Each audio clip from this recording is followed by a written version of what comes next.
I've seen it all. I've seen politics and government from the inside, and I can see what's wrong with it and what's broken and what needs to be changed. Wherever I smell hypocrisy, liberals, conservatives, Republicans, Democrats, I will go after them. We don't have time to dance around the issue. I like to get right to the point. I just come at the news with a different viewpoint. My job is getting to the bottom line of what is the American people's truth.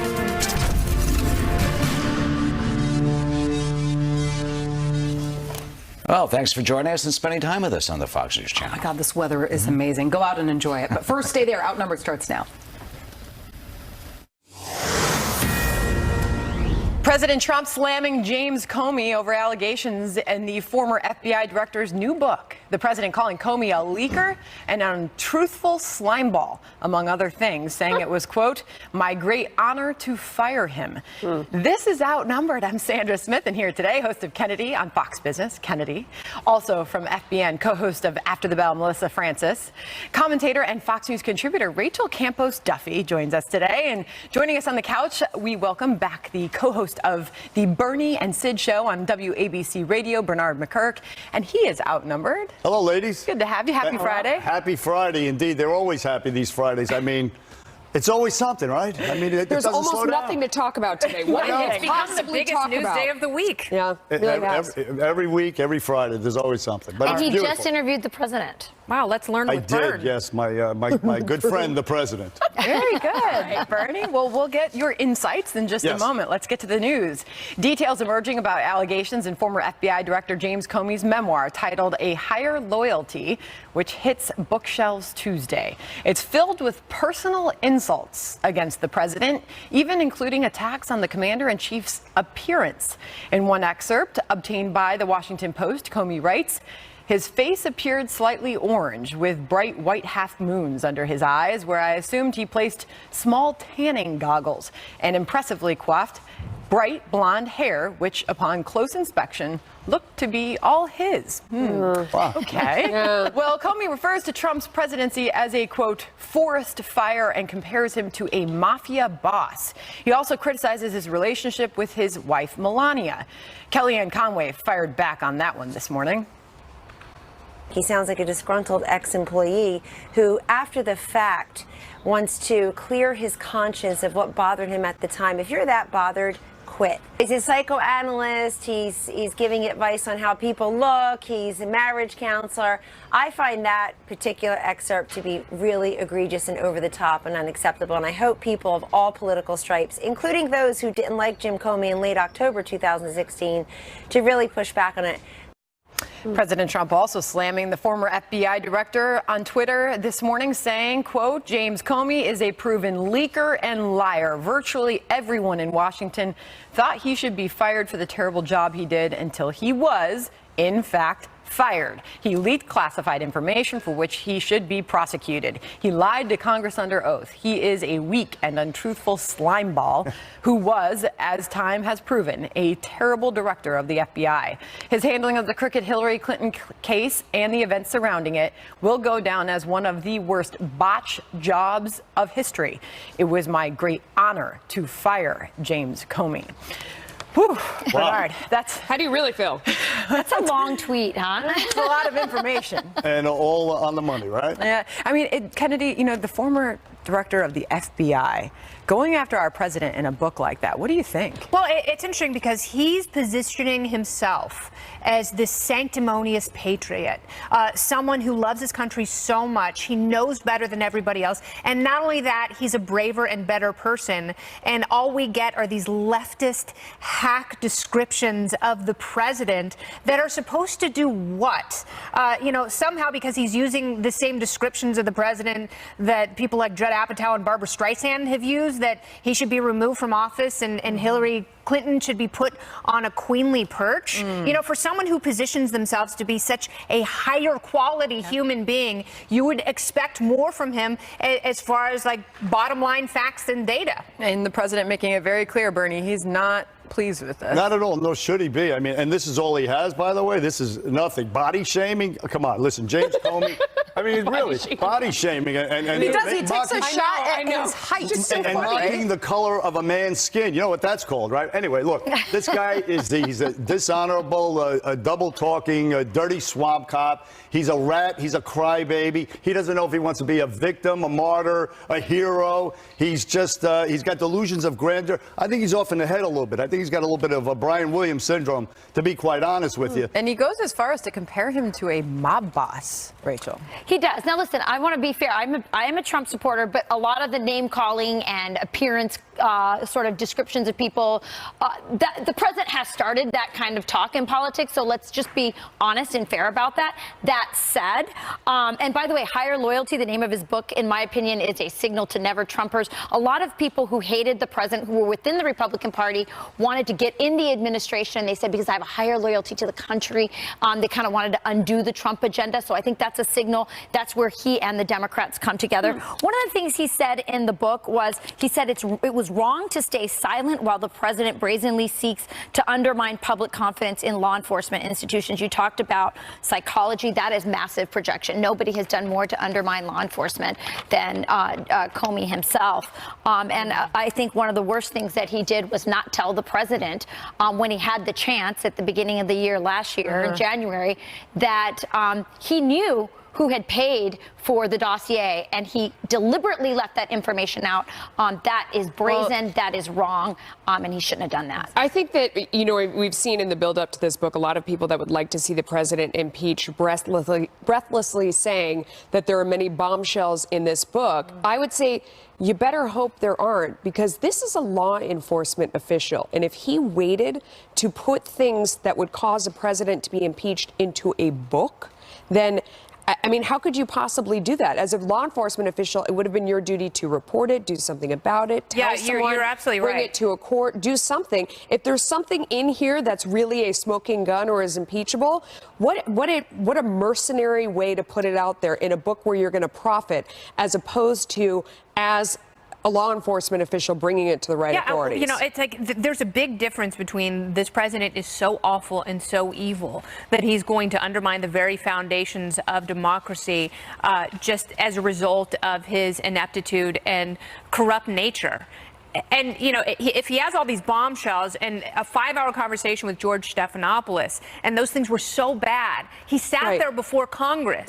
He had a public airing of his grievances, and it wasn't even Festivus. So that would have been the opportunity for him to say, this president is so bad, and he has done things that are so awful, and maybe some of them are classified, and I can't list them by name, but instead he waits and sits on it like an egg. Is there a reason he's doing this other than to sell books? It's arrogance, it's bitterness, it's anger. It's sort of like what Hillary Clinton is experiencing, I believe.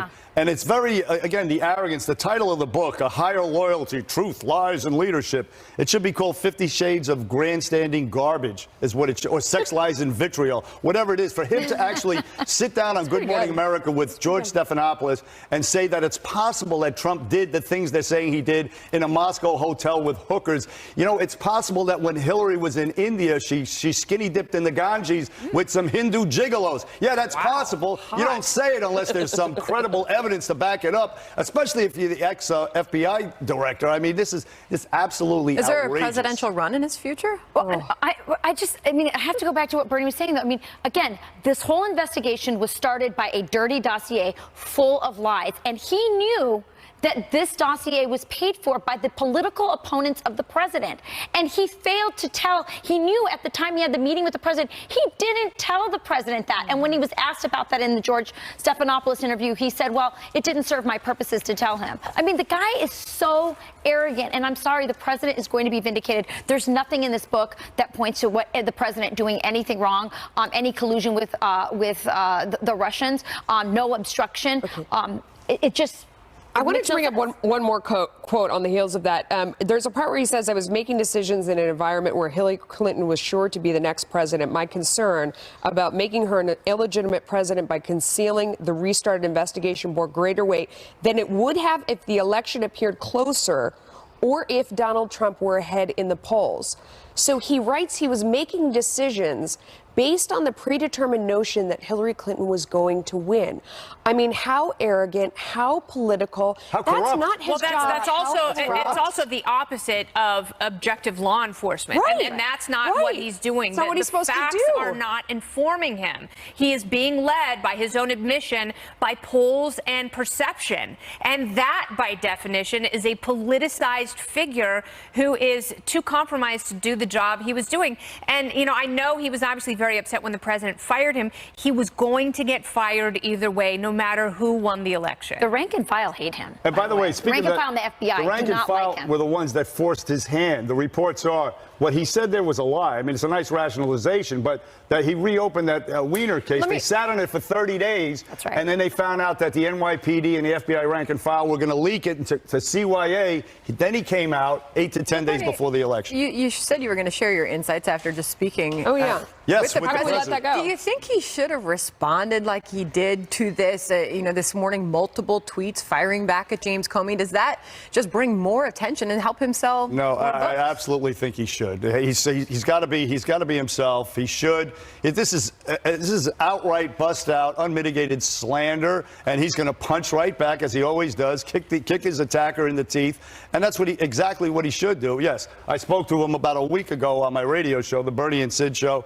Bernie and Sid in the morning on WABC Radio with my co-host Sid Rosenberg. Oh, Sid. And this is why Trump is why he appeals to people like me, is he fights back. Oh, do you think he's going to keep fighting back? Absolutely.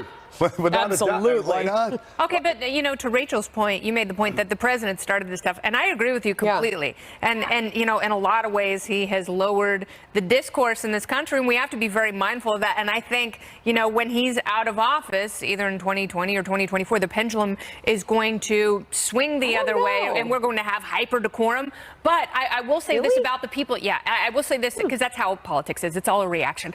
But for the people who try and beat the president at his own game, they always lose. Ask Marco Rubio. Ask Hillary Clinton. They always try and get in the gutter, and they end up looking worse for the wear. That, as a counter strategy, doesn't work, and Democrats are going to have to find something else when they take them on in 2020. Very true. Very true. Just another Friday afternoon. You can't out Trump, right? No, you cannot. Right. Sources now telling Fox News President Trump is planning to pardon former Dick Cheney aide Scooter Libby, who was convicted of perjury in the Valerie Plame case. A live report ahead. Plus, a new court hearing over the FBI raid targeting President Trump's personal attorney, Michael Cohen. As the White House denies reports, the president has called off a sit-down interview with Robert Mueller, whether he should talk to Mueller or not. Trump plans to pardon Scooter Libby. Dick Cheney's former chief of staff was convicted of perjury and obstruction of justice in the leak of a former CIA operative's identity more than 10 years ago. Chief White House correspondent John Roberts is live from the North Lawn for us. John? Scooter Libby. Among those people, attorneys Joe DeGeneva and his wife Victoria Tensing, who just happened to be part of the president's outside legal team in the Russia investigation. Libby got caught up in the special counsel investigation during the Bush administration that was looking into who leaked the name of CIA operative Valerie Plame. It was found out quickly after the investigation was launched that the person who leaked the name was the Deputy Secretary of State Richard Armitage, but Fitzgerald kept on probing, going in different directions, and eventually nailed Libby, who claims that he merely forgot exactly when he learned of Plame's name. President Bush commuted Libby's sentence, but he didn't pardon him. Since then, the key witness in his conviction, former New York Times reporter Judith Miller, has recanted her testimony, and Libby got his law license back. While this has never been a front burner issue for President Trump, he did agree to the pardon. And that could be because the other aspect of this is the timing. The pardon of Libby also sends a message about the current special counsel investigation. The parallel is Michael Flynn pleading guilty to making false statements in the Mueller investigation. The president has railed against the Mueller investigation for being unfair. Kellyanne Conway talked about that aspect of the pardon a little while ago. Listen here. Many people think that Scooter Libby was a victim of a special counsel gone amok. But Karl Rove, who was there in the Bush administration during that time, was on Fox earlier this morning saying, wait a second here, there was a big difference in how Patrick Fitzgerald treated Scooter Libby compared to how Robert Mueller is treating Michael Flynn. Listen here. He took money from the Turkish government filtered through a shell corporation. Rather than make him lose his pension and go to jail, Bob Mueller said, I'm going to get you on one count of lying to federal officials, and then we'll cut a deal so that there's no jail time and no criminal fine. So, you know, he could, if he'd been a hot dog like Fitzgerald, he would have gone out and done what Fitzgerald did, which is, you know, go to the max. Now, Sandra, there is also potentially a third aspect of this. Could President Trump be telegraphing his intentions on what he might do with people like Michael Flynn, who are caught up in the current Mueller investigation? The White House continues to say that the president has no plans to pardon anybody involved in that investigation, but it does send a pretty strong message, Sandra. Certainly. We'll keep watching it. John Roberts at the White House for us. Thank you. A Fox News alert for you now from here in New York, where lawyers for President Trump and his longtime attorney Michael Cohen were in federal court for a hearing on the FBI raid that seized documents and electronic devices from Cohen's home and offices. They are in recess at the moment, but earlier the lawyers argued that materials seized in the raids are protected by attorney-client privilege. In the meantime, the White House is pushing back on reports that talks broke down for the president to have a sit-down interview with Robert Mueller in the wake of Monday's raid, calling the reports untrue. Bernie, I'll start with you. The tone has changed significantly since that raid. Yes, it has, which, by the way, the raid was just absolutely over the line. I mean, guys like Democrat guys like Alan Dershowitz says it was unconstitutional. It's Mueller being sneaky, trying to have it both ways, saying he's not going to do something like this, but handing it off to an attorney up here in New York, U.S. attorney. But look, this Michael Cohen guy, too, he said he'd take a bullet for President Trump, and yet he's out there talking to Don Lemon. Why? I don't. That's the question I'm asking. He's having lunch with this vicious little guy, Donnie Deutsch. I mean, does he take a bullet for Trump and you're having lunch and talking to these guys? I'm not so. This guy's getting wobbly, I think, a little bit. So maybe Trump has something to worry about. I hope not. But the whole thing is just disgraceful. It's an offshoot of a criminal investigation that should never have started in the first place, the fishing expedition. I guess, Kennedy, you could say that they should have gotten a subpoena, could get a subpoena. They don't have to do the raid at the same time. That gives you time to destroy documents. I mean, it's so supposedly there are tapes. tapes. It's not what we do in this country. It's certainly not what we do with attorney-client privilege. And it shouldn't just be outrageous if you support the president. It should be outrageous if you support the rule of law and the Constitution and some of the sacred relationships we have in this country. It's, you know, it's like a doctor-client privilege, attorney-client privilege. It's essentially the same thing. And if something is that bad, and, you know, we've talked about this on the couch a lot, and warrantless spying. If something is that bad, go through the proper channels, but we don't have to, at gunpoint, force people out of their offices. And not to say that's exactly what they did, but the point is that's how it feels, because it is absolute coercion, and it's unacceptable. On the other hand, it does kind of give the president cover to now say, or the right, I mean, depending on how you look at it, to now say that he is not going to sit down you know, with the Mueller team, although, you know, the White House is pushing back on these reports. I think it's a good reason for him not to sit down with them. I think it's definitely a clear signal. You wonder who would want to represent the president as his attorney after something like that. But, you know, Kennedy, you bring up such a great point, because ever since really the Obama administration, and we've seen the weaponization of government against conservatives, we've seen the weaponization of the FBI in this particular so-called Russian collusion case. We see really the trying to use government to undo a duly elected president, to undo and again, to me, this is not an attack on the president. This is an attack on the people who voted to put him in office. And that's how we should look at all of this. And we should all be concerned about the growth of government and the way government is being weaponized to politically attack people. You got to wonder, though, if the president putting his willingness to sit down with Robert Mueller out there, is that to see that we see a swift end to this probe and says, look, here it is. It's all out there. Let's get this thing over with. If he does say no and rejects this, are we looking at this probe going into perhaps he may an indefinite period of time? Right. He may be forced into not sitting down with him. But his sentiments, his initial sentiments, those are the sentiments of an innocent man. That's essentially what it is. And someone who wants to look innocent. Regarding the raid, I mean, when Hillary Clinton was destroying emails left and right and hiding evidence and servers in bathroom closets, There were no raids. There was subpoenas all the time.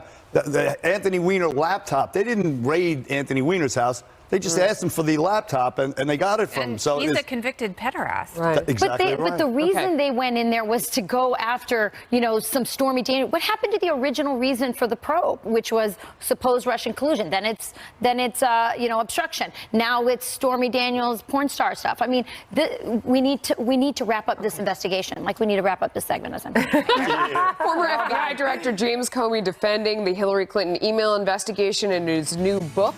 How this new information could impact the FBI, plus President Trump weighing a decision on military action against Syria. What are his options? We will discuss it next.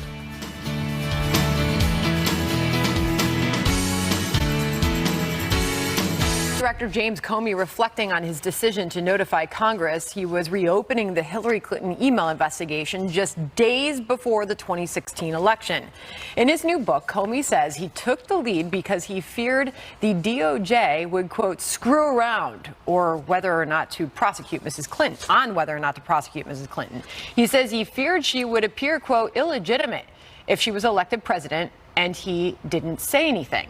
In an excerpt of the book obtained by The Guardian, Comey writes, quote, assuming, as nearly everyone did, that Hillary Clinton would be elected president of the United States in less than 2 weeks, what would happen to the FBI, the Justice Department, or her own presidency if it later was revealed after the fact that she still was the subject of an FBI investigation?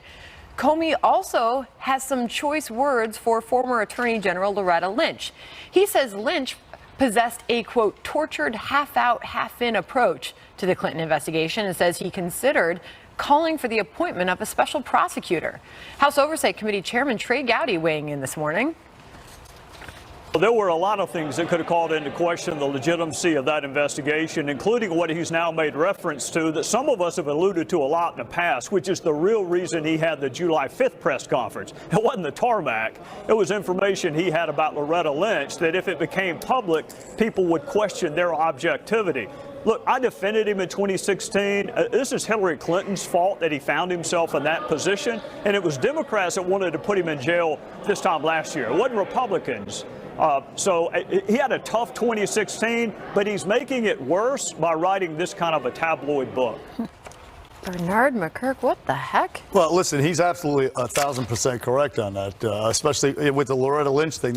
The upshot, the bottom line to me is this, that Comey oversaw an FBI that, and in collaboration with the DOJ, that really conspired to exonerate Hillary Clinton so she could win the election. They meddled with this election way more than the Russians did. Yes. They really did. And Yes. Now, either he was complicit or he was dangerously oblivious. I mean, there's one of the two. Yeah. That's all there is to it. I mean, and to the point that they wanted, or the result they wanted, which is a cloud over this presidency, what good things are happening left and right. Well, the cloud is still there. They did kind of get what they wanted. It's still there, but people, I think, are seeing through it. I hope they are. What do you think, Kennedy?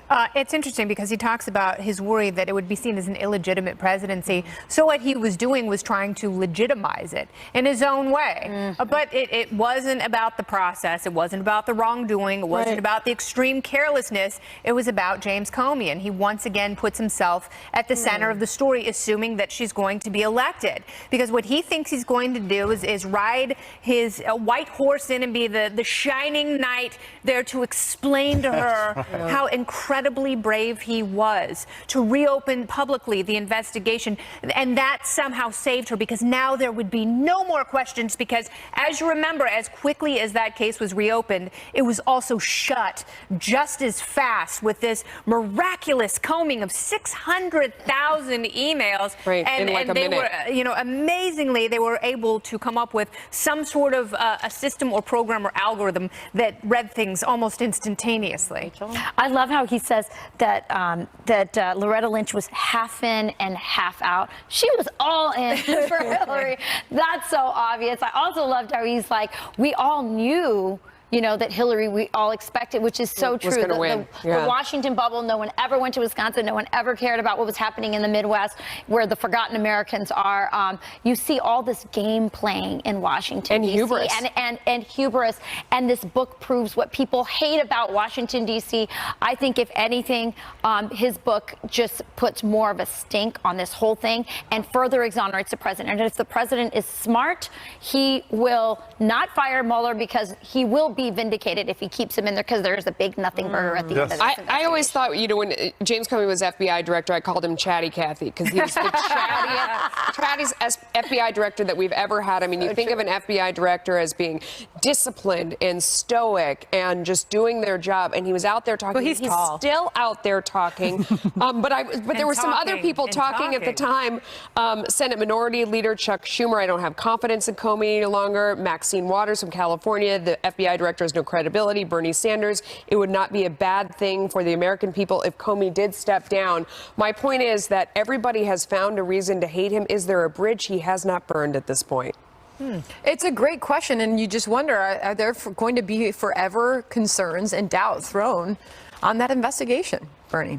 Yeah, well, sure, absolutely. Look, this guy, to what Melissa was just saying, and Rachel, I said it earlier, I think he's a little off in the head. I really do. He wants to be everything: victim, hero, martyr. Yeah. He's a drama queen. Okay, but and to your point, he talks about being bullied as a kid. Yes, right. And it sort of manifested as this narcissistic personality disorder. And he's going to sweep in, like you say, as the white knight. Oh, the savior. He's got the Brian Williams disease. I'll say it again. It's just, there's just something not right. It's very unseemly. And for people to give him credibility, like the Hillary shill George Stephanopoulos, I mean, that's a further disgrace. The media. If you hate Trump, you get credibility in the media. If you hate Trump. In George Stephanopoulos' defense, having to sit there for 5 hours and listen to Comey blah, blah, blah. God bless him. All right, the escalating tensions over Syria. President Trump reviewing his military options as a team of inspectors have arrived in the country to begin an investigation into a gas attack that killed dozens of civilians. While he believes there was a chemical attack, Defense Secretary Jim Mattis is calling for caution in the U.S. response, citing the risk of a wider conflict and more civilian deaths. Watch. There's a tactical concern, ma'am, that innocent people, we don't add to any civilian deaths and do everything humanly possible to avoid that. We're trying to stop the murder of innocent people. But on a strategic level, it's how do we keep this from escalating out of control, if you get my drift on that. Unfortunately, we do get that drift. Meantime, UN Ambassador Nikki Haley blasting Syria's backer Russia at the UN today. We've had 6 resolutions that would really bring Assad to justice, call Syria out for chemical weapons. 6 resolutions vetoed by Russia. So you have a member who has used chemical weapons. So what else are we supposed to do? And then another chemical weapons attack happens. And here they're going to attempt to say it's fake. At some point, you have to do something. I don't know, Bernie. It's not implausible that Russia could be behind the chemical attack, somehow goading the U.S. into conflict. I don't know. I'm not sure. Who knows? Nobody knows. And that's the problem. I mean, thank God for James Mattis. He sounds like a voice of reason over there, with everybody else just clamoring to get in. Look, it is a civil war. Including many on the left. We should do maybe a punitive strike in and out, because it is a civil war. He didn't bomb or kill his own people. Those people are not his people. They're Sunnis. People don't understand the complexities of it. He's a Shiite. They're Sunnis. They're all in this country that was artificially manufactured called Syria, but they're not the same people. And they're fighting it out. They have been fighting it out forever. Have we learned nothing from Iraq? It is a quagmire. Yeah. We don't know. We just don't know. Tread very lightly. And Libya. Yes, that's exactly right. And we're still there. So thank God for James Mattis. And I understand the moral imperative. I mean, seeing those kids suffering and dying or whatever, and people see that. It's almost like the Ray Rice video effect. Until you see the video, then you're like, well, what's the difference between him killing them with chemical weapons or conventional weapons if he's still killing them. Yeah, if 500 million people have died, or 500,000. Exactly 500 million right. people. And all of us, I'm with the 2013 Trump who said, let them figure it out. Let them, fight amongst themselves and work it out. It really isn't our business, but a punitive strike in and out, that's it. But the problem is it could escalate so quickly. And you're talking about Iran and Turkey in addition to Russia. And it's really taking those three countries on and the ways in which this could spiral out of control in the short term, not to mention the long term. So what do we do? I know it's very complicated. And you bring up such great points. I mean, we have a lot of history now that we can think about what happened in Iraq and in Libya and all these things. And also, a lot of us Republicans, including, we feel kind of duped by the WND. We're a lot more cautious and skeptical about what the government is telling us now because of that. It needs to strike a balance. How do you strike Syria to deter them from any more launching of these kind of chemical attacks on their people, but also not so much that you topple this government and you have another vacuum, because what takes its place? Well, it's very complicated. Iran and Russia. Bingo. I'll just say one thing, one really quick thing, Melissa, is that it looks like the president's team is well balanced, that he has people like Mattis who are a lot more cautious. He also has some neocons. I'm hoping it's interesting you say that now with the addition of Ambassador John Bolton on board now as well. So hopefully the president's getting a good balance of opinion. That was a little scary when he jumped on board on day one of the Syria crisis, but one of the problems, I mean, you talk about the vacuum that's left behind, and what's going on is that Russia has established a stronghold in Syria, and that they are partnering with the Iranians, and now that is a problem going forward in the region. And if the U.S. completely steps back, then it completely changes the balance of power in the Middle East. And what position does that put Israel in? Completely stepping back and completely stepping in a nation building, because no one wants that. When you have the inability to reform entitlements in this country, when we're already spending way too much on domestic issues, not to mention another conflict in the Middle East. I don't think, and rightly so, that people have the stomach for this, and it seems like the president is reconsidering. I totally agree with you on that front. I just didn't want to leave out the point that one of the reasons, besides the humanitarian crisis that's going on there and what's happening, another problem is just Russia gaining this incredible stronghold and what it means for the balance of power in the region. That's a fait accompli. That's already happened, and there's maybe nothing we can do about it. And the question, who are the quote-unquote rebels? They include ISIS, Al-Qaeda, al-Nusra, people who hate our guts. And the Kurds, who also like us. So it's complicated. It's very complicated. And the Yazidis, for that matter. But it is the backyard of many other actors and nations who should have much more skin in the game. And Trump was elected because he said he was going to focus more on domestic, not get us entangled in those kinds of affairs. And so he has a complicated political question to answer as well. This is a very sticky wicket. All right, top House Democrat Nancy Pelosi, Nancy, appears to be preparing to take back the Speaker's gavel already. Just go ahead and hand it to her. She says Republicans should be worried about losing the House in the midterms, but a new poll shows the GOP making gains. How is this all going to play out? We will debate in moments. Stay right here. It's going to be a very good year for us, but we put one good day in front of another, one good week in front of another, and just so you know, it's 28 Tuesdays until the election.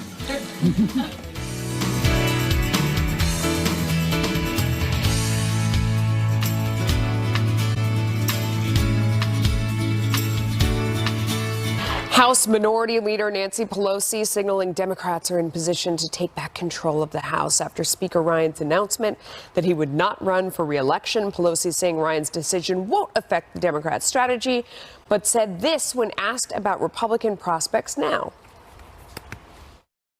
Do you think the Republicans are worried about holding on to their majority in the House?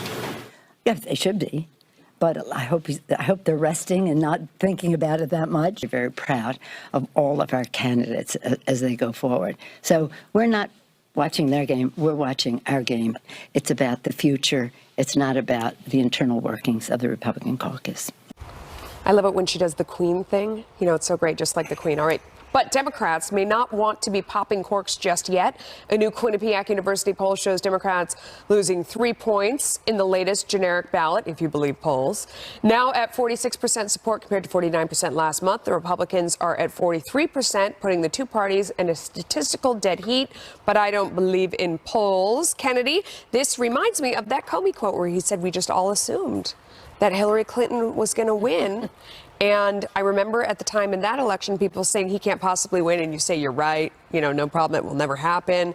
They think they're going to win this one. What do you think? It's interesting because it's all about passion for both parties. And really how do you keep your base and independent-minded voters really active and engaged in this? Because if people are too complacent and go, hey, you know what, the Democrats are going to win, I'm fine, everyone hates the president just as much as I do, I'm going to stay home. That's a worry. And that's why Nancy Pelosi, every fiber of her being, wants to come out and already declare victory. Yeah. And she keeps doing this because she wants the gavel like back in her hand, that icy grasp on that legislative scepter. But we're not quite there yet. And so much can happen with, you know, hot spots in the world and the economy and the Dow and China. We could have a trade deal completely hammered out by next week. Wait, but Kennedy, let me challenge you on that, though, because you have said in the past, as I listen so closely to everything you say, you have suggested that just a solid economy, growth in jobs, and the tax cuts isn't enough to get voters out there, to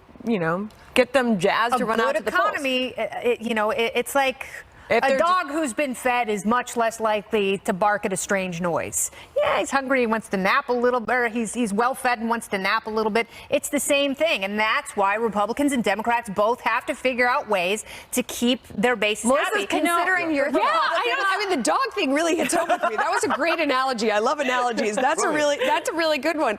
I think that people do vote on how things are going, but I do think that they're a little bit more sensitive to, you're right, they're not as passionate when things are going well than when they're going poorly, but also this verve about, you know, Republicans jazzing people up. You may not like your candidate, but if they get enough Democrats in, they're going to take your president away. That's energizing. And that's what they're going to. They're going to things like impeachment, and Democrats rather will undo all the tax gains if they regain the majority. Yes, look, I understand some people say that the Republican base is disillusioned because of the huge spending bill with no wall. But it is, as James Carville infamously said, Nancy Crumbs Pelosi, it's the economy, stupid. Yeah. That's the bottom line. And that was Ann Richards. I'm sorry? That was Ann Richards. Was it her? Yeah. My apologies to the late, great Ann Richards. But the Democrats are a directionless. That's that people like. And in the end, you're right, it's the economy, stupid. That's All right. right.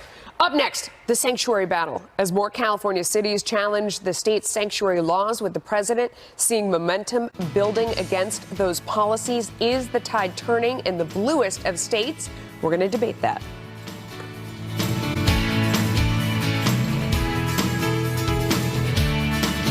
Well, here we go. Division in the sanctuary state, no longer the Sunshine State. The Newport Beach City Council voting unanimously to challenge California's sanctuary law.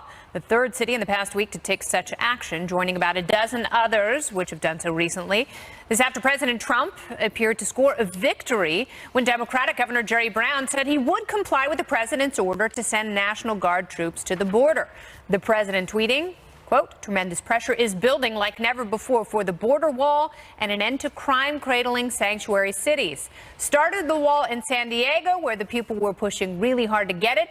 They will soon be protected.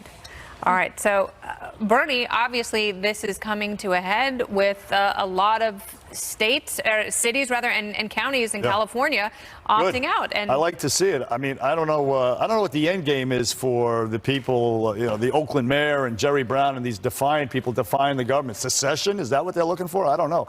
But you know, to our earlier conversation, I think the whole Democratic Party, they support this, it seems. They've all gone California crazy, and I think people witnessing this around the country, it scares the hell out of them. They think that could happen here, and we don't want that, which bodes well for the GOP, I believe, in November.